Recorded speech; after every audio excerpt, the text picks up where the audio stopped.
Hello YouTubers, this is the Noobifier. This video went through a bunch of edits and iterations, plus it represents a significant collaboration with the members within the org Enemy Contact. I always want to reach a wider perspective on subjects that I cover. You might think that the title is salty flavored clickbait, but I assure you it's a lot more than that. I truly just want the game to be groundbreaking and fun. This is why I make videos, and hopefully it's why you watch them. Let's begin. The acronym MMO has 3 letters, each with equal importance for this type of game. Massive, and there's no doubt that starcitizen aims to check that box on many levels. Multiplayer with a 1:10 ratio of players and AIs, and O for online, meaning anyone anywhere with the internet can join in. The simplest description of our game project could be a universe sandbox where any action you take has the expected and correct results.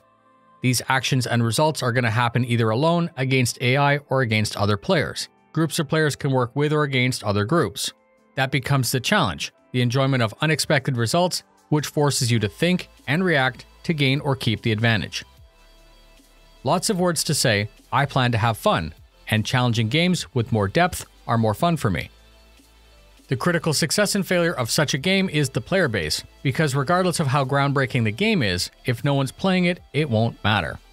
Some games are hyped to god status during development and then fail to last after launch. For one reason or another, some games fail faster than others. Some games are too hardcore and automatically exclude many who don't have the time or desire to understand the complexities. Games like Eve have small devoted communities that stand the test of time, but they never really achieve mainstream status. There are casual games that play well like Borderlands, Skyrim, and The Witcher.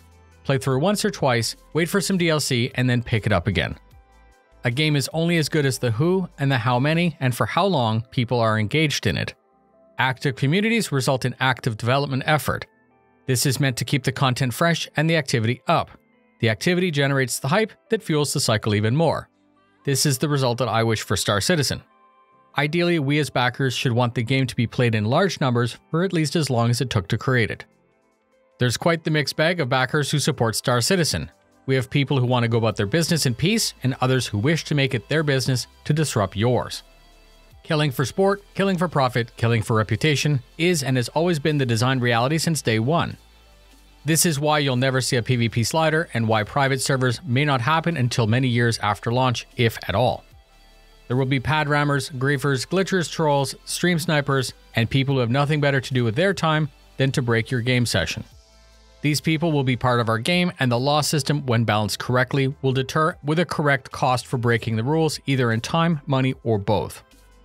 In the next patch, we hope that they'll add to the infraction, fine, and bounty mechanics with the prison system. As it was described, you do a minor infraction and you pay the fine at a terminal. If you don't pay, you're going to lose access to lawful places, refuel, repair, and be shot at more frequently. Players and NPCs may try to take you out. There is the surrender mechanic coming soon, or perhaps you just want to go out in a blaze of glory and pay the ultimate price. That price was supposed to be permadeath, which was pitched as the core of starcitizen. The further we go into development, it seems to be more likely that it's going to be diluted quite a bit more from the original pitch, and we can look at the new Cuddy Red for some of that indication. Sean Tracy said when asked on SC Live, and I am paraphrasing here, that although the core documents from 2013 and later were the recipe for the game, that we shouldn't consider them to be doctrine. The theme within them is the guide, and liberties could be taken to produce a better game. So what does that mean? The game company aims to make money and make a fun game, which is achieved better by appealing to a wider cross-section, the masses, and not exclusively for you or what we were pitched in 2013. This is mostly fine, as was said.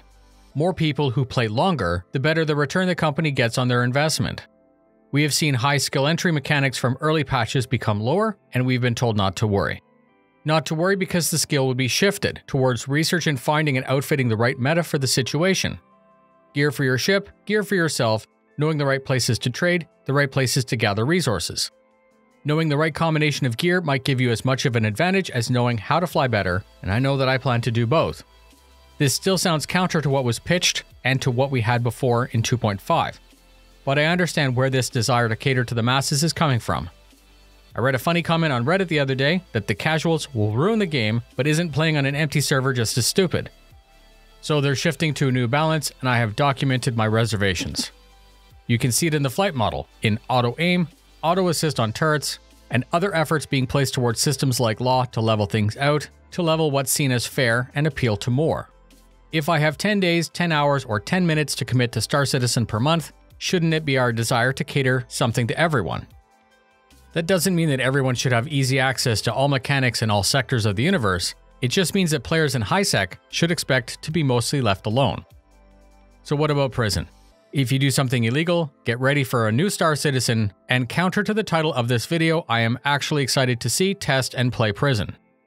I'm also sure that in future patches, once the armistice zone is relaxed, many are going to get a fine for unholstering their sidearm at the wrong time. They may bump into someone's ship for reaching for a coffee in RL, it might escalate, they might get shot at, and then they may return fire. They end up dead or incapacitated and stuck in prison. The gamer in me sees prison as nothing more than a new level or a challenge to win at. I know it's going to be fun once or twice for sure, but eventually that fun might be replaced by frustration of repetition. The honeymoon is over, and now it's more of an inconvenience. The more casual player who has an hour or two per week may have wanted to play Star Citizen, but knows that Prison Citizen is waiting for them. That might be a blocker, they may play rarely, and just decide to do something else. I'm expecting you to post in the comments that they deserve to be in prison for their crime. You don't have to bother, because duh, we already know that. That's the point. They could have chosen differently, and then they could have been free to play however they wanted. Yes, that is all valid. There needs to be consequence, and prison seems to offer that.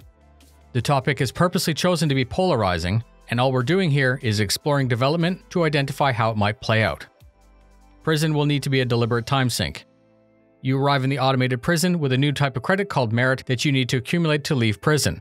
We were told that you can't just log off because that would be too easy. If I could simply rage quit Alt F4 and then wait a couple days, what would be my motivation, as there's no real consequence?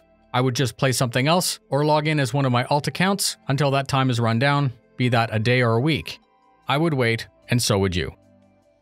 In prison, when you're logged in, you're going to accumulate merit, and technically, it sounds as if doing nothing, the counter will still run down slowly. The org members joked about making a script that moved the mouse every 30 seconds so you could go AFK without the server timing out. It's actually pretty funny because gamers are resourceful, and it's no different than logging out, except that you'd require a PC and it would cost some electricity. So it makes sense that the developers would make this low activity waiting time very long, and actively working would pay out quicker. You trade some merit for basic gear, you mine with that gear, make merit quicker, or it'll let you escape. With a wide range of gamers, my eventual fear is that prison becomes loathed, and even the hardcore player may just take a long break, frustrated by what gameplay they know is waiting for them. So I understand the point of the prison is to be the great deterrent, so I hope that there's some possibility of real teamwork in scraping rocks in a mine. It might then at least be fun. Gamers are resourceful, and I do plan to pick and choose my own actions exactly as it's intended when I'm playing. My goal will obviously be to stay out of prison, but my fear is that average Joe may do something dumb, end up in prison, play prison, get out, do something dumb again, end up in prison, and then say nope and cash out. So we've reached the point of the video where you come in. CIG has never commented on anything that I've ever produced, but I know that they watch and read the comments here, and in Spectrum and in Reddit. I would love for you to post your thoughts and let us know what you think of prison and law in general. I know that most of you are very excited to finally have consequence, but its cost needs to strike a good balance for the longevity and appeal of this game. Tell me what you think, and please read what others have to say.